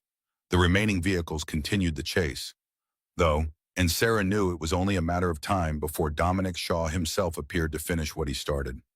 They thundered along the winding road, occasional pines or crumbling fences whipping past. The engine roared in protest. If it died now, they'd be sitting ducks. Another shot rang out, punching through the rear window. Glass fragments exploded inward, slicing across Mark's shoulder and sprinkling the cabin with tiny shards. He cried out, ducking low. Nancy's terrified sobs mingled with the gunshots and roaring engine. Frank pressed the gas pedal to the floor. "Hold on," he shouted, eyes scanning the roadside for any cover or hidden turn. Up ahead, the road curved sharply around a frozen ravine. A single guardrail, half buried in snow, was all that stood between them and a deadly plunge. The truck fishtailed as he wrestled the steering wheel, narrowly avoiding a slide off the edge. Behind them, an SUV attempted the turn at high speed, tires losing purchase on the ice. The vehicle slammed into the guardrail with a teeth-rattling crunch, teetering precariously. For a moment, Sarah thought it might roll into the ravine, but it remained wedged at an angle, steam pouring from its hood. One less pursuer. But how many more behind them, Sarah? Mark gasped. "Are we really going to make it to Colorado like this?" Sarah wished she had a reassuring answer. Instead, she peeked out the shattered rear window, searching for any sign of the next SUV. The road behind them disappeared into a swirl of white. For a heartbeat, she hoped they'd lost their pursuers. Then two headlights pierced the mist, barreling forward at a terrifying speed. Frank cursed under his breath. "They're persistent bastards. I'll give them that." A side trail emerged on the left, barely more than a snow-covered footpath, but Frank took the risk, hoping it might lead to some advantage. The truck rocked and lurched as they veered off the main route, plunging into a corridor of trees. Branches scraped the sides, painting fresh scratches in the battered paint. Nancy let out another startled cry. Clutching the door handle, the faint shape of a small bridge came into view, spanning a frozen creek. Frank aimed for it, eyes narrowed. If the creek's ice was thick enough, they might cross safely. If not, well, it was a gamble they had to take. He guided the truck onto the wooden boards, the planks groaning under the weight. Snow cascaded from the beams overhead, clouding the windshield. Another bullet whizzed past, striking the wooden railing and splintering it. They emerged on the other side, the bridge swaying ominously behind them. Then, as if delivered by fate, the last SUV tried to follow but veered too far left. Its front wheel slipped off the edge, the heavy vehicle careening into the creek with a thunderous crash. Snow, water, and chunks of ice exploded around it. Frank didn't waste a second, gunning the engine onward. For the moment, at least, their road was clear. A strained silence settled over them as Frank continued down the winding path, the battered truck rattling with each bump. At last, he found a larger road again, perhaps an old county road, and followed it until the adrenaline began to ebb. Sarah checked the rearview mirror repeatedly, expecting more headlights to appear, but the landscape behind them remained empty. Nancy finally lifted her head, tears streaking her cheeks. "What the hell was that about?" she asked, voice still quivering. "Are you all criminals or something? Did you steal from those men?" Mark shook his head, wiping blood from a small cut on his ear where the glass had grazed him. They're after Sarah and Frank, I guess," he said haltingly. "But none of us are criminals." Frank's eyes remained on the road. He inhaled slowly before speaking. The words weighted by weariness. "They're corporate security. Real nasty piece of work. We have something they want." He glanced at Sarah, who clutched her duffel protectively. "I'd explain more, but it won't make much difference right now. We're all targets by association." Nancy let out a shaky breath, clearly in shock. I was just trying to see my sister for Christmas. This is insane." Sarah's gaze softened. "I'm sorry, you got caught up in a mess you had nothing to do with." She reached out and gently touched Nancy's arm. "But if you stay with us, at least you won't be alone in the cold." Nancy managed a nod, though her eyes were still haunted. This truck bumped along the road, passing a half-buried sign indicating a state highway lay somewhere ahead. Frank slowed a bit, trying to read the numbers. The paint was faded, but it looked like they were on the cusp of crossing into Idaho. Beyond that, Colorado was still hours, maybe a day of driving away. "We need to refuel," Frank said grimly. "This old tank's running close to empty. We also need to patch up Mark's wounds before infection sets in." Sarah agreed, though dread curled in her stomach at the thought of stopping. Every moment they lingered offered Dominic Shaw another chance to catch up. "Any gas station out here is going to be deserted or locked down for the winter," she said, biting her lip. "But maybe we'll get lucky." Luck, it turned out, was a fickle concept. 5 miles later, they spotted a small general store and gas station combo perched at the edge of a frozen lake. A hand-painted sign read Lakeview Supply, though the place looked far from inviting. The windows were boarded up, the pumps possibly empty or out of order. Yet, their options were limited. Frank parked near the pumps, stepping out into the knee-deep snow. "Stay alert," he warned. Sarah and Mark exited as well, while Nancy remained in the truck, arms wrapped around herself. Frank tried the pumps, only to find them without power. His frustration showed in the tight lines around his mouth. Sarah picked up on a faint odor of gasoline. "Wait," she said, stepping around the side of the building. A small shed stood behind the store, padlocked shut. A battered sign overhead read fuel storage. She tried the lock, finding it rusted but resilient. Frank joined her, producing a crowbar from the truck's cluttered toolbox. With a few forceful jabs, the lock snapped off. Inside were several barrels labeled unleaded and diesel. A wave of relief passed between them. They'd need to siphon the gas, but it was better than nothing. Mark grabbed a rubber hose, and soon they had rigged a makeshift setup to transfer gasoline into a portable can. The pungent smell filled the frosty air. Nancy, still in the passenger seat, pressed her forehead against the cold window, watching them work. She looked as if she might never feel safe again. Time felt painfully slow as they siphoned base from the storage barrels. Frank's gloved hands trembled from the cold and the residual adrenaline. Mark, his face pinched with pain, helped stabilize the canister, trying to ignore the throb in his injured arm. Sarah kept watch, pistol in hand, scanning the road and nearby woods for any sign of movement. Her breath came in quick, visible puffs, each exhalation a reminder of how vulnerable they were out here. Nancy eventually stepped out of the truck, rubbing her hands together for warmth. She peered at the boarded-up windows of the general store. "Do you think there's anything inside we can use?" she asked, her voice still shaky but more lucid than before. "Food, medicine." Maybe Frank glanced at the store. "Worth a look. But be quick. This place was probably shut down for the winter. Could be empty." "I'll help." Sarah volunteered, eager to get Nancy out of the biting cold and maybe out of her own swirling thoughts. "Frank, keep an eye on the gate. Mark, watch our backs." They crunched through the snow to the store's front porch. One of the boards on the windows was loose, and Sarah pried it aside. The glass behind it was intact but dusty, the interior barely visible. She tried the door, half expecting it to be locked, but it swung open with a groan. The smell of stale air and moth-eaten fabric wafted out. Inside, the space was small, narrow aisles lined with empty shelves. A few scattered canned goods remained, most well past their expiration date. A layer of dust covered the counters. Nancy flicked the switch on a wall, but nothing happened. The power was obviously cut. "At least it's not freezing in here," she noted, drawing her coat tighter. They swept through the aisles, shining a flashlight in the dim corners. Sarah found a half-full bottle of pain reliever, some antiseptic wipes, and a roll of gauze behind the counter. "This will help with Mark's injuries," she murmured, pocketing them. Nancy grabbed a couple of soup cans and a dusty water bottle. "Better than nothing," she said. Voice still shaky, a sudden clatter from the back storage room made them both jump. Sarah spun, flashlight beam bobbing. She motioned for Nancy to stay behind her.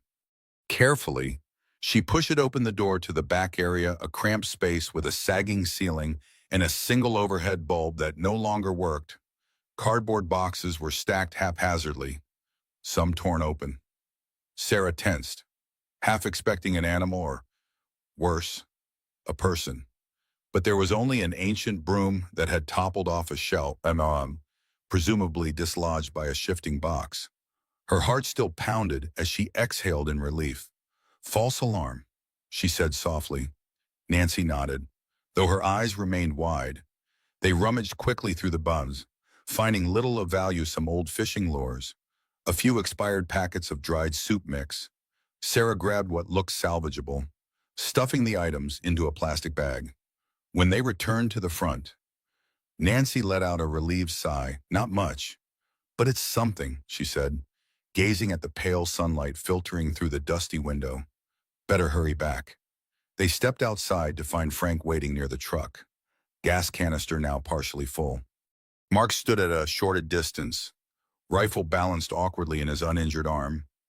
Neither man spoke, but the tension in their postures was obvious. Sarah could almost hear the unspoken worry at any moment. Dominic Shaw's convoy could reappear, and their frantic escape would resume. With the extra fuel now transferred into Frank's truck, they decided to press their luck and see if the old building had a rear exit that could lead to a safer route. Mark, still wincing from his injuries, climbed back into the passenger seat with Nancy, while Sarah and Frank ventured around the side of the store. They found a rusted fence, partially collapsed, leading to a narrow trail that meandered through the snowy pines. Frank pointed. "Might be a Forest Service road back there. Looping around the lake? Could be a shortcut or a dead end." Sarah peered into the dimness of the trees. The day's light was already waning, casting long shadows. "We can't afford to get stuck again." "But if we stay on the highway, we're sitting ducks." Frank nodded. "All right, let's at least take a look." He led the way, boots crunching over frozen patches of earth. Sarah followed closely, scanning their surroundings. The hush of the forest felt oppressive, broken only by the soft hiss of wind against pine needles. After several minutes, they emerged into a small clearing. Indeed, a narrow, unpaved track emerged from the left, curving out of sight. A weathered sign read Forest Erd 2A. Sarah's heart rose a fraction. This might take us around the main roads. Help us avoid Dominic's men for a while. Frank studied the sign, remembering old logging maps from his younger days. I think this road eventually merges with a county route heading south, he mused. If we're lucky, we can circle back to a main highway closer to the Idaho border. They returned to the truck to share their find. Mark, looking pale, nodded enthusiastically. Let's do it. Anything to avoid another shootout. Nancy glanced at the battered station wagon and pickup that still blocked the highway in the distance. She swallowed hard. I hope nobody else wanders out here like I did, she murmured, a quiet guilt shadowing her eyes. Sarah gave her a reassuring pat on the shoulder, though her own confidence was waning. Frank maneuvered the truck around the general store, plowing through drifted snow until they reached the fence line. With some effort, he nudged aside a section of broken fencing, creating enough space for the truck to pass. They inched onto the unpaved trail, branches scraping the sides of the vehicle like skeletal fingers. Sarah kept watch out the window, half expecting headlights to appear behind them. Despite the uneven ground, progress felt surprisingly steady. The forest closed in around them, muffling outside noise. An hour slipped by. The tension in the truck was palpable but somewhat diminished by the lack of immediate threats. Nancy dozed off, head resting against the window, tears still glistening on her lashes. Mark tried to adjust his sling, biting back a groan each time the truck jolted over a rut. Sarah used the lull to connect her laptop to a portable battery pack. She wanted to check the integrity of the data, ensuring nothing had corrupted during the frantic relocations. Every beep and click felt like an echo of her own heartbeat. If this evidence were lost, so would be their entire reason for running. The screen lit up, lines of code reflecting in her eyes. The drive's encryption remained intact, the folder structure complete, a small victory in a sea of turmoil. Frank glanced over, concern etched in his features. We're deep in the woods now. Gonna be dark soon. Keep an eye out for a clearing or somewhere we can camp. Sarah felt a knot tighten in her stomach at the thought of camping in sub-zero temperatures, especially with Dominic's men possibly still on the hunt. Yet, there was no denying they all needed rest. Mark's wound required attention, and the truck itself needed a break before its engine gave out. Nodding, she turned to the window, scanning for any sign of an open space, all too aware that nightfall brought a different kind of danger in these silent winter forests. They eventually found a small clearing beside a half-frozen stream, flanked by tall conifers. The sun was dipping below the tree line, painting the sky with streaks of dull orange and mauve. Frank parked the truck near a cluster of boulders that offered some shelter from the wind. When he cut the engine, the ensuing silence felt thick, wrapping around them like a heavy blanket. Sarah slid out, carefully stretching her stiff limbs. Nancy followed, hugging her coat tight. Mark wobbled, wincing as he exited the back seat. The day's chaos had left them all trembling with fatigue. We should set up some kind of heat, Nancy suggested, glancing around with wide eyes. And maybe a fire to keep away wildlife. Frank hesitated. We can't risk a big fire too visible. We'll do something small, and I'll keep it shielded behind the rocks. But I agree we need warmth. It's dropping below freezing fast. They worked in hushed cooperation. Frank gathered fallen branches and dry kindling from under firs. Sarah found a hollow near the boulders that blocked most lines of sight and helped Frank build a modest fire pit. Nancy and Mark unrolled a small tarp from the truck's supplies, creating a makeshift shelter by anchoring it between two trees. It wasn't much, but it offered some windbreak. The temperature plummeted as the last of the sunlight vanished behind the forest canopy, stars beginning to sparkle in the clear sky above. Sparks crackled as Frank lit the kindling. Flames flickered, casting dancing shadows on their exhausted faces. They huddled around the fire, each lost in their own thoughts. Mark cradled his injured arm, letting Nancy reapply antiseptic and fresh gauze. He hissed through clenched teeth but mustered a grateful nod. Sarah busied herself with the laptop for a moment, checking battery levels. Seeing only a faint bar remaining, she decided it was best to conserve power. She shut it down and tucked the device securely back into the duffel. Nancy spoke up, voice tentative. So, where exactly are we headed? I know you said something about Colorado, but that's a long way off. Sarah glanced at Frank, who nodded for her to explain. I have a contact there, she began, choosing her words carefully. He can help verify evidence. I have evidence that a major corporation has been doing something illegal and very dangerous. She rubbed her hands together for warmth. We need to finalize that proof and then release it to the right people. That's the only way to stop them from hunting us. Nancy fiddled with the edge of her coat. You're going to expose them publicly, yes? Sarah replied softly, the gravity of the plan sinking in, or at least get it into the hands of federal investigators. If we succeed, maybe justice gets served. Mark let out a shuddering exhale. Is there going to be a place for me in all this? I'm not exactly used to running for my life. Frank placed a reassuring hand on Mark's shoulder. Kid, none of us are. But you stick with us, and we'll see it through. We owe you that much. A breeze stirred the treetops, sending a chill through the clearing. They passed around a few energy bars and cans of soup, heated precariously over the small fire. Nancy's eyes glistened in the firelight as she gazed at the ragtag group, an older mechanic, a wounded traveler, a frightened woman thrust into a conspiracy, and a determined whistleblower. Circumstances had thrown them together, forging a fragile alliance in the face of ruthless pursuit. In the distance, an owl hooted, the sound echoing through the forest. Frank stoked the flames, his mind heavy with questions of what tomorrow would bring. One thing was certain, rest would be short-lived.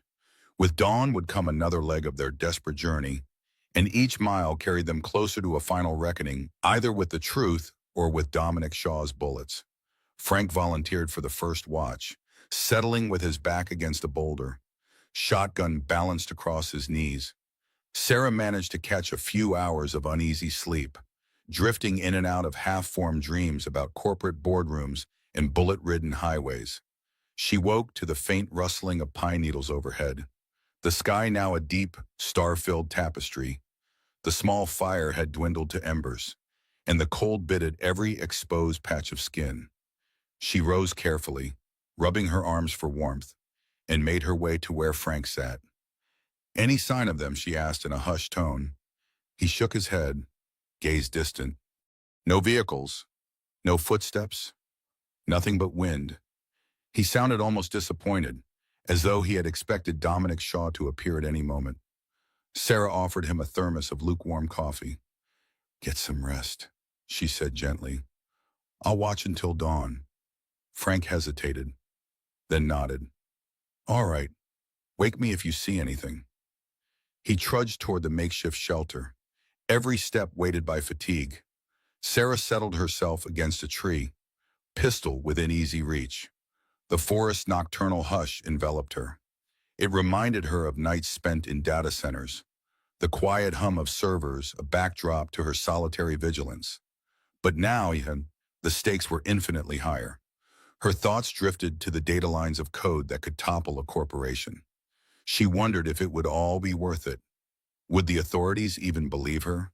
And if they did, would it truly end global trust's corruption? The weight of those questions pressed down, threatening to snuff out her dwindling hope.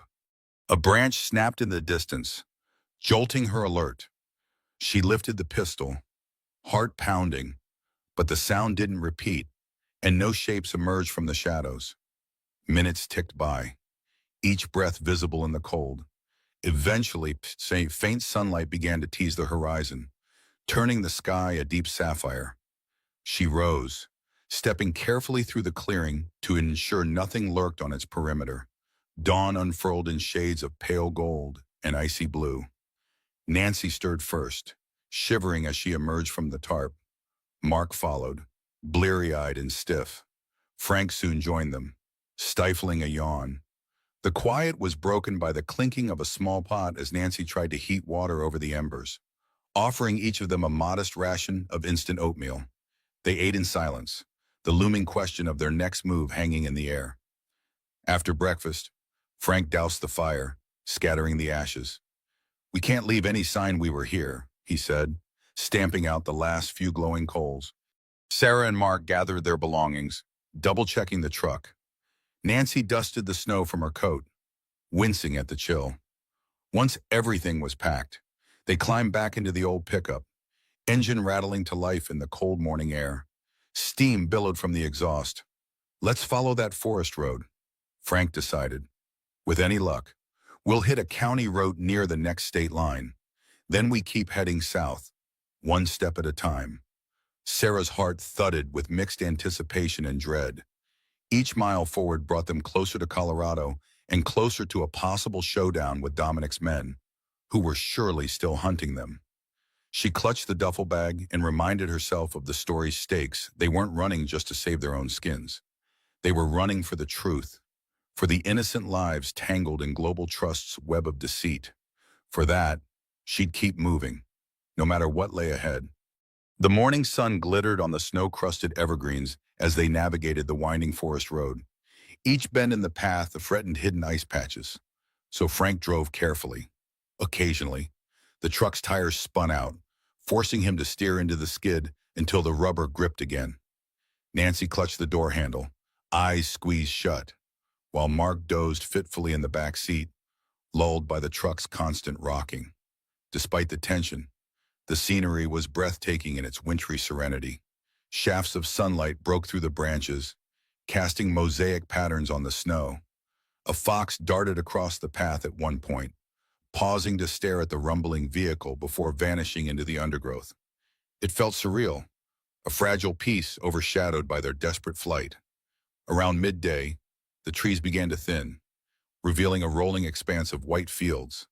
Through the windshield, Sarah spotted what looked like a small service road running perpendicular to their route. A battered metal sign indicated a county highway number. Frank let out a relieved breath. "Looks like we're back on some semblance of civilization," he announced. They turned onto the county highway, which was mostly cleared of snow. The truck rumbled along at a steady pace, the smell of gasoline lingering from the canisters in the back. Sarah couldn't shake the sense of being watched, though she peered into the side mirror repeatedly, half expecting black SUVs to materialize on the horizon. About an hour later, they approached a modest roadside diner with a flickering neon sign that read Gracie's Cafe. Nancy leaned forward, eyes lighting up. "Do you think we can stop? I just need a moment. Maybe get some proper food." Frank hesitated, his foot easing off the gas. "Not sure if it's wise. We're trying to stay off the grid." Sarah understood Nancy's desperation. They'd been living on canned goods and adrenaline. A warm meal, or even just a chance to wash up, was tempting. She glanced at Frank. "It might be okay if we're quick and careful. Maybe we can ask if there's a back way or a small motel for a short rest." Frank weighed the options, then nodded reluctantly. "All right, but in and out. Keep your eyes open." The parking lot held only a few cars, battered pickups mostly. The cafe itself looked worn but welcoming, a relic from another era with chrome trim and large windows. A sign on the door boasted homemade pies and hot coffee. Nancy practically sighed in relief as they pulled in. Sarah, however, kept her senses on high alert. Inside, the warmth was immediate, along with the aroma of frying bacon and fresh coffee. A tired-looking waitress greeted them, pointing to a booth by the window. Frank tensed but took the seat anyway, his back to the wall so he could see the entrance. Nancy slid in across from him, shoulders relaxing for the first time in days.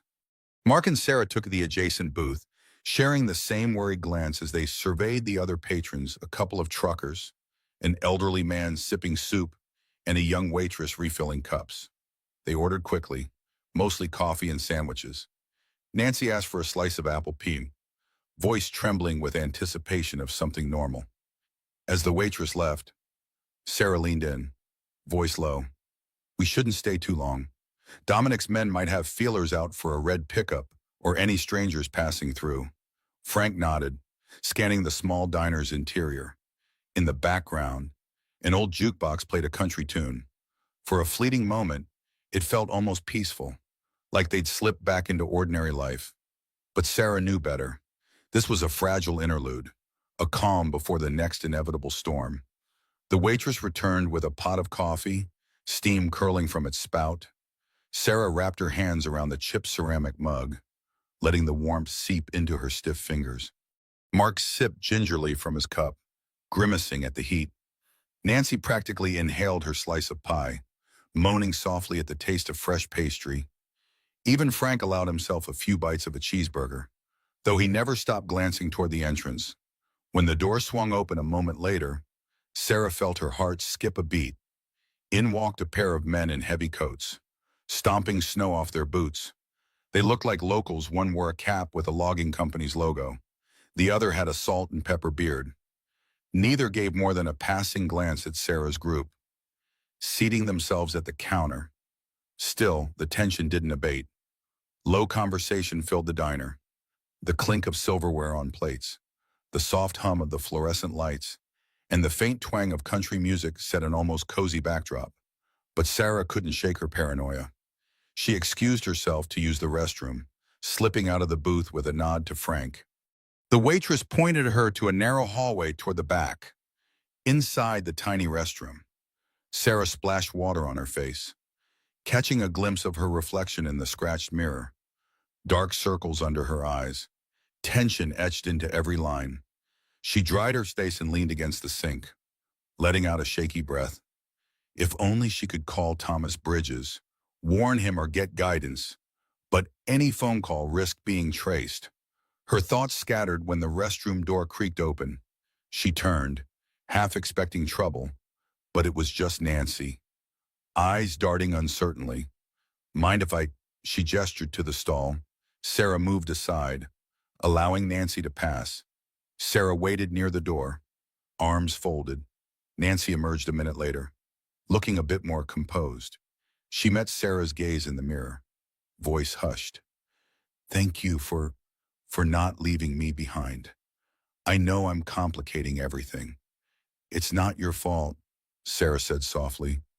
You got caught in something none of us expected. She laid a reassuring hand on Nancy's shoulder. We'll figure it out. Once we get to Colorado, maybe we can even help you reunite with your sister. Nancy's eyes filled with tears, but she blinked them away. I hope so. I've never been this scared in my life. Those men, the way they chased us, it was like something out of a nightmare. Sarah nodded, her own fear resonating in Nancy's words. I know, but we're still alive, and that means we still have a chance. She turned toward the door, pressing an ear against it to listen for any commotion in the diner. Hearing only the faint clatter of dishes, she exhaled. Let's get back before Frank starts to worry. They returned to the booths, where the group finished their meal quickly. Frank insisted on paying in cash to avoid leaving any digital footprint. As they stood to leave, the waitress ambled over. Road's pretty bad ahead, she said conversationally. Heard on the radio there's an accident on the main highway, couple of black SUVs. One slid into the median. Police are checking it out. Sarah's blood ran cold. She traded a look with Frank, who tensed. Thanks for the heads up, he said evenly. The waitress continued, oblivious to the tension. You folks drive safe now. You hear? She gave them a friendly nod as they pulled on their coats and left a handful of crumpled bills on the counter. Outside, the wind had picked up. Snow whipped around them as they hurried to the truck. Frank started the engine, scanning the parking lot for anything suspicious. We'll keep to back roads, he said. If the police are involved, maybe Dominic's men will have to lay low for a while. Sarah stared at the swirling snow, heart pounding. She had a feeling things were about to escalate further. With a grim sense of resolve, she clutched the duffel bag. The final stretch to Colorado would be the most treacherous yet, and time was running out. They left Gracie's Cafe behind, the truck crawling along a winding route that the diner's waitress had pointed out on an old paper map tacked to the wall. Clouds thickened overhead, threatening another heavy snowfall. Frank turned onto a county road lined with tall pines and bare aspens, the winter landscape stretching endlessly in every direction. Nancy huddled in the front seat, still clutching the lingering warmth of the diner's coffee in a disposable cup. Mark, half asleep in the back, mumbled about finding a proper bed once they reached safety. Sarah studied the map, mentally calculating how many hours lay between them and the Colorado state line. As they rounded a bend, the trees opened onto a wide valley. The sight of it was majestic rolling hills capped with snow, distant mountains shimmering like pale ghosts. Yet, All Sarah could think about was how exposed they were. She kept glancing at the rearview mirror, expecting the glint of headlights at any moment. Dominic Shaw might have lost a few men, but there was no telling how many resources Global Trust was willing to throw into retrieving their precious data. Frank slowed, carefully navigating a steep descent. The truck's engine growled in protest, tires sliding over icy patches. "We'll need to chain the tires if it gets any worse," he muttered. Nancy nodded, her knuckles whitening around the coffee cup. They were halfway down the slope when a sharp crack echoed across the valley like a rifle shot. The truck lurched, Frank fighting to keep control. Sarah craned her neck, scanning the tree line. She saw nothing but swirling snow.